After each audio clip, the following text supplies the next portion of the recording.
नमस्कार दोस्तों, स्वागत है आपका अपने चैनल एग्जाम ट्यूट में। दोस्तों, ज्योग्राफी स्पेशल क्लास 7 में हम आपके लिए कुछ इंपॉर्टेंट क्वेश्चन लेकर आए हैं जो सभी एग्जाम के लिए मोस्ट इंपॉर्टेंट है। दोस्तों, अगर आपको हमारे वीडियो पसंद आ रही है तो लाइक कीजिए, शेयर कीजिए और चैनल को सब्सक्राइब करना न भूलें।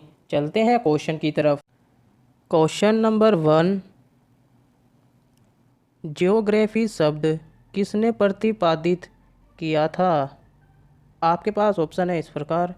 Option A Ptolemy, option B Eratosthenes, option C हिकाट्स या ऑप्शन डी हीरोडाटस।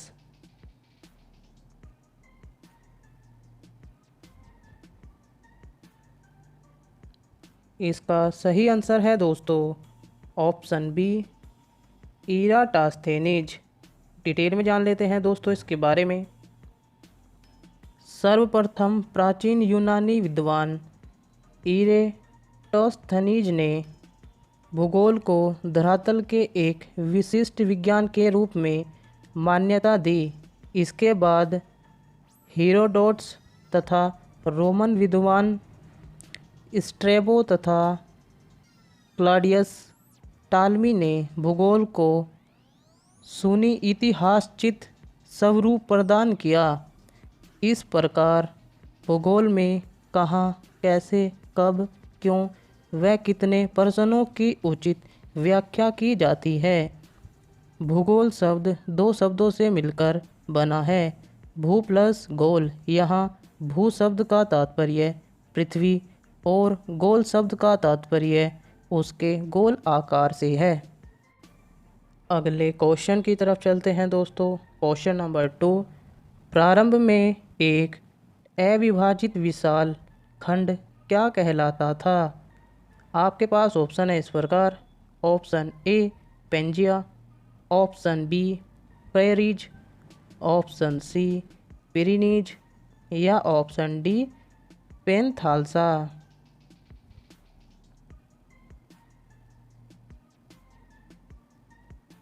इसका सही आंसर है दोस्तों ऑप्शन ए पेंजिया। डिटेल में जान लेते हैं दोस्तों इसके बारे में। एक विशाल एकीकृत महाद्वीप सुपर कॉन्टिनेंट था जो पृथ्वी पर मौजूद एकमात्र भूखंड था। भूविज्ञानी इसे पेंजिया कहते हैं। एक ही विशाल महासागर पेंजिया को चारों ओर से घेरे हुए था, जिसे पेंथालसा सागर कहा गया। इस विशाल भूखंड पर 3 तरह के बल, ज्वारीय बल, उत्प्लावन बल व गुरुत्वीय बल लगते हैं, जिस कारण यह 2 भागों में विभाजित हो जाती है। ऊपर वाले भाग को लोरेसिया या अंगारा लैंड तथा नीचे वाले भाग को कहा जाता है गोंडवाना लैंड। जब यह 2 भागों में टूटता है तो इसके बीच पानी भर जाता है, जिसे टेथिस सागर कहते हैं। अंगारा लैंड से बने महाद्वीप उत्तरी अमेरिका, एशिया व यूरोप तथा गोंडवाना लैंड से बने महाद्वीप दक्षिण अमेरिका, अफ्रीका, भारतीय उप महाद्वीप व ऑस्ट्रेलिया है। अगले क्वेश्चन की तरफ चलते हैं दोस्तों। क्वेश्चन नंबर 3, हमारे सौरमंडल का सबसे बड़ा ग्रह कौन सा है? आपके पास ऑप्शन है इस प्रकार। Option A Mangal, option B Brihaspati, option C Shani या ऑप्शन डी बुध।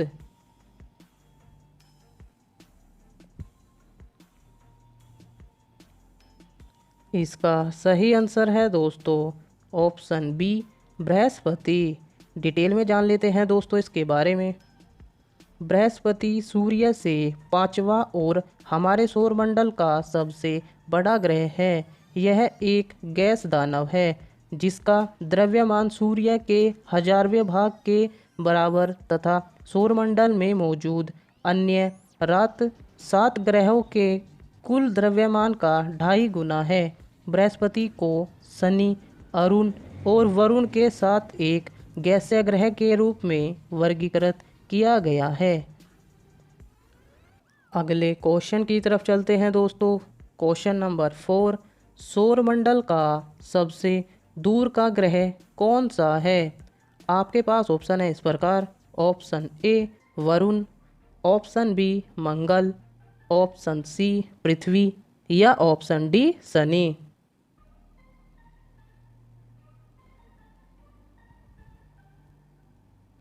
इसका सही आंसर है दोस्तों ऑप्शन ए वरुण। डिटेल में जान लेते हैं दोस्तों इसके बारे में। वरुण, नेपच्यून या नेपच्यून हमारे सौर मंडल में सूर्य से 8वां ग्रह है। व्यास के आधार पर यह सौर मंडल का चौथा बड़ा और द्रव्यमान के आधार पर तीसरा बड़ा ग्रह है। वरुण का द्रव्यमान पृथ्वी से 18 गुना अधिक है और हमारे पड़ोसी ग्रह अरुण से थोड़ा अधिक है। इसका परिक्रमण काल 165 वर्ष है। इसके उपग्रहों की संख्या 13 है।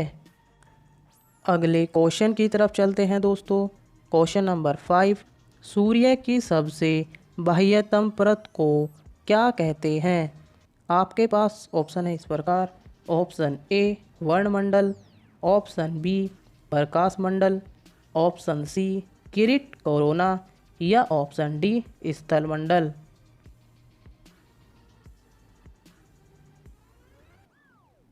इसका सही आंसर है दोस्तों ऑप्शन सी किरीट कोरोना। डिटेल में जान लेते हैं दोस्तों इसके बारे में। सूर्य की सबसे बाहरी परत कोरोना को कहा जाता है।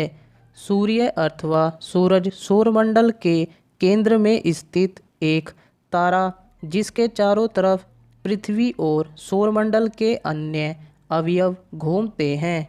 सूर्य से पृथ्वी की औसत दूरी लगभग 14 करोड़ 96 लाख किलोमीटर या 9 करोड़ 29 लाख 60 हज़ार मील है तथा सूर्य से पृथ्वी पर प्रकाश को आने में 8.3 मिनट का समय लगता है।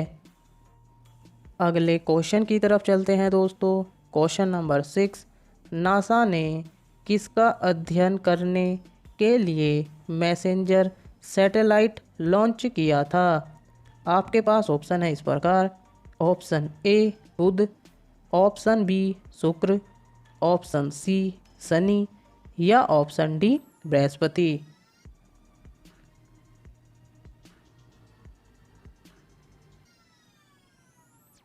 इसका सही आंसर है दोस्तों ऑप्शन ए बुध।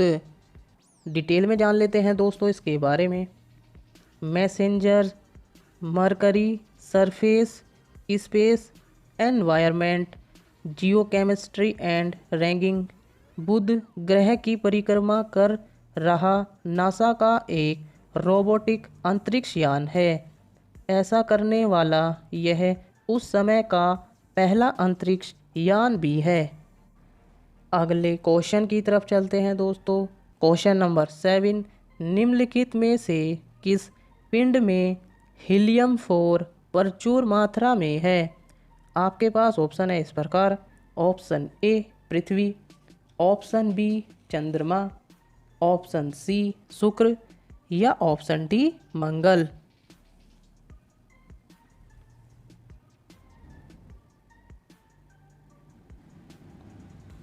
इसका सही आंसर है दोस्तों ऑप्शन ए पृथ्वी। अगले क्वेश्चन की तरफ चलते हैं दोस्तों। क्वेश्चन नंबर 8, वायुमंडल की सबसे बाह्य परत कौन सी है? आपके पास ऑप्शन है इस प्रकार। ऑप्शन ए सौरमंडल, ऑप्शन बी समताप मंडल, ऑप्शन सी मध्यमंडल या ऑप्शन डी बाह्यमंडल।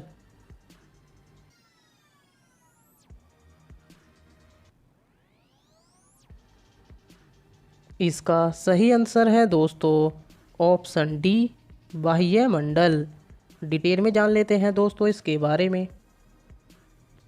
बाह्यमंडल 640 किलोमीटर से ऊपर इसे वायुमंडल का सीमांत क्षेत्र कहा जाता है। इस मंडल की वायु अत्यंत विरल होती है। यहाँ गैसों का घनत्व बहुत कम पाया जाता है। यहाँ हाइड्रोजन व हीलियम गैसों की प्रधानता होती है। अगले क्वेश्चन की तरफ चलते हैं दोस्तों।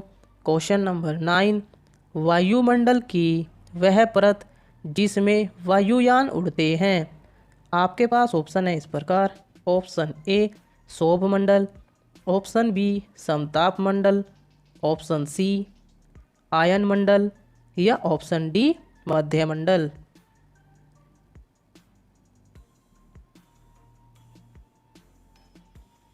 इसका सही आंसर है दोस्तों ऑप्शन बी समताप मंडल।